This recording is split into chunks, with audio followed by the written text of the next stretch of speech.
William Martin contemplait, ébahi, la gracieuse jeune fille rousse qui l'accueillait à la réception de l'hôtel. Les chercheurs d'or du camp lui avaient décrit Hélène O'Keefe comme une dame d'un certain âge, une espèce de dragon féminin. L'établissement de Madame Hélène obéissait, paraît-il, à des mœurs fort strictes. Fumer y était interdit, tout comme boire de l'alcool. Sans parler d'y accueillir, sans certificat de mariage, des personnes du sexe opposé. Ce genre de récit évoquait plus une prison qu'un hôtel, à la différence notable que ne vous y attendait ni puce ni poux, mais une salle de bain. Ce dernier détail avait convaincu William d'ignorer les mises en garde. Après 3 journées dans l'ancienne bergerie servant d'abri aux chercheurs d'or, il était prêt à tout pour échapper à la vermine, même à supporter le dragon O'Keefe. Or, il était accueilli par une créature à la beauté exceptionnelle, aux yeux verts et aux boucles de cheveux indomptables, d'un rouge cuivré, la vision la plus agréable qu'il eût eue depuis son débarquement à Dunedin, en Nouvelle-Zélande.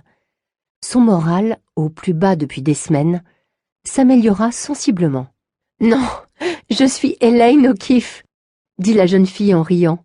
« Hélène est ma grand-mère. » William sourit. Il savait que son sourire était un atout. En Irlande, les visages des jeunes filles s'éclairaient toujours d'une nuance d'intérêt quand elles voyaient l'espièglerie briller dans ses yeux bleus. Je le regrette presque, sinon j'aurais eu l'idée commerciale du siècle. Eau de Queenstown, eau de Jouvence. Hélène eut à son tour un sourire qui mit en valeur son visage mince et un nez menu, peut-être un tout petit peu trop pointu, mais constellé de taches de rousseur. Vous devriez vous associer avec mon père. Lui aussi est friand de ce genre de formule. Bonne bêche, bonne pêche. Chercheur, OK Warehouse, c'est là qu'est ton or. J'en prends bonne note, promit le jeune homme. Mais, au fait, puis-je avoir une chambre? Vous êtes chercheur d'or? Alors, ma foi, des chambres libres, il y en a bien sûr, mais elles sont assez chères. Les chercheurs d'or ne dorment généralement pas ici. J'ai une tête de chercheur d'or? Demanda William avec un air sévère, les sourcils froncés, sous son abondante tignasse blonde. Hélène l'examina sans façon. Au premier abord, un peu sale et dépenaillé avec son ciré, son pantalon en denim et ses solides bottes, il ne se distinguait guère de ceux qu'elle rencontrait quotidiennement. À y regarder de plus près pourtant, Hélène, digne fille de commerçant, s'aperçut de la qualité de son équipement. Une veste onéreuse sous le ciré, des mini-chaps par-dessus les bottes, le tout en bon cuir, une tresse de crin de cheval ornant son Stetson, l'équivalent d'une petite fortune.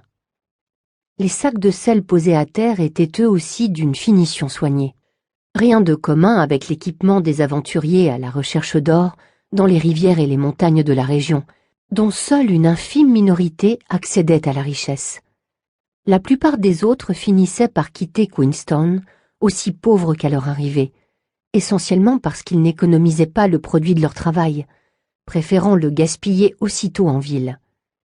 Les immigrés ayant fait réellement fortune avaient, eux, choisi de s'installer à demeure et d'ouvrir un commerce.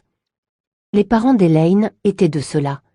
Il y avait aussi Miss Hélène et sa pension, Stuart Peter et sa forge, Ethan qui tenait le bureau de poste et de télégraphe, sans oublier bien sûr, sous le nom de l'Hôtel de Daphné, le pub malfamé mais fort couru, avec aux étages supérieurs, sa maison close. William se soumit à l'inspection de la jeune fille avec une légère ironie. Il avait un visage juvénile se creusant de 2 fossettes chaque fois qu'il ouvrait la bouche, et il était rasé de près, chose inhabituelle aussi. La plupart de ses semblables ne touchaient à leur rasoir qu'en fin de semaine, quand il y avait danse chez Daphné. Hélène décida de taquiner le nouveau venu pour essayer de le faire sortir de sa réserve. « Vous, au moins, vous ne sentez pas aussi fort que les autres. » Jusqu'ici, le lac offrait des bains gratuits, mais plus pour très longtemps, à ce qui se dit. Et il commence à faire froid. De plus, l'or semble apprécier les odeurs corporelles. C'est celui qui se baigne le plus rarement, qui extrait le plus de pépites de la rivière. Hélène ne put s'empêcher de rire. Vous ne devriez pas vous inspirer de cette maxime, sinon vous aurez des mots avec ma grand-mère. Tenez, si vous voulez bien remplir ça, dit-elle, tendant une fiche. Elle s'efforça de déchiffrer discrètement, par-dessus le comptoir, ce qu'écrivait William avec une aisance dont peu de chercheurs d'or étaient capables. William Martin. Le cœur de la jeune fille s'affola à la lecture d'un si joli nom. Que dois-je mettre ici? S'enquit le jeune homme, montrant la case où il devait inscrire son adresse. Je viens d'arriver. Vous êtes ma première adresse en Nouvelle-Zélande. Elaine ne put se contenir plus longtemps. C'est vrai? D'où venez-vous donc? Non, laissez-moi deviner. C'est ce que fait ma mère avec les nouveaux clients. À leur accent, on sait d'où viennent les gens. C'était chose simple chez la plupart des immigrants. On se trompait bien sûr de temps à autre. Elaine, par exemple, avait du mal à distinguer un Suédois d'un Néerlandais ou d'un Allemand. Mais elle ne prenait pour ainsi dire jamais un Irlandais pour un Écossais, et vice-versa. Les Londoniens, on les reconnaissait sur le champ. Les experts en la matière pouvaient même dire de quel quartier ils venaient. Le problème était ardu avec William. Il parlait comme un Anglais, mais en étirant un peu les voyelles. « Vous êtes du Pays de Galles » s'écria-t-elle au hasard. Sa grand-mère maternelle, Gwynaëra Mackenzie Warden, était galloise et la prononciation de William rappelait un peu la sienne. À dire vrai, Gwynaëra ne parlait pas la langue de sa patrie, car elle était la fille d'un noble campagnard, et ses préceptrices avaient veillé à lui inculquer un anglais sans accent. William secoua la tête, mais sans sourire, contrairement à l'attente de la jeune fille. « Qu'est-ce qui vous fait dire ça? Je suis irlandais, de la région du Connemara. » Elaine rougit. Jamais elle n'aurait pu le deviner malgré la présence, parmi les chercheurs d'or, de nombreux Irlandais. Mais ils usaient d'un dialecte grossier, alors que William s'exprimait de manière assez choisie. Comme pour souligner son origine, il écrivit en capitale, dans la case voulue, sa dernière adresse. Martins Manor, Connemara. Cela évoquait plus une grande propriété rurale qu'une ferme. « Je vais vous montrer votre chambre, » dit Elaine, bien qu'il ne lui revînt pas d'accompagner les clients, surtout s'il s'agissait d'un homme. Sa grand-mère lui avait instamment recommandé d'appeler à cet effet le garçon de service ou l'une des bonnes. Mais pour un client comme celui-ci, la jeune fille s'autorisa une exception.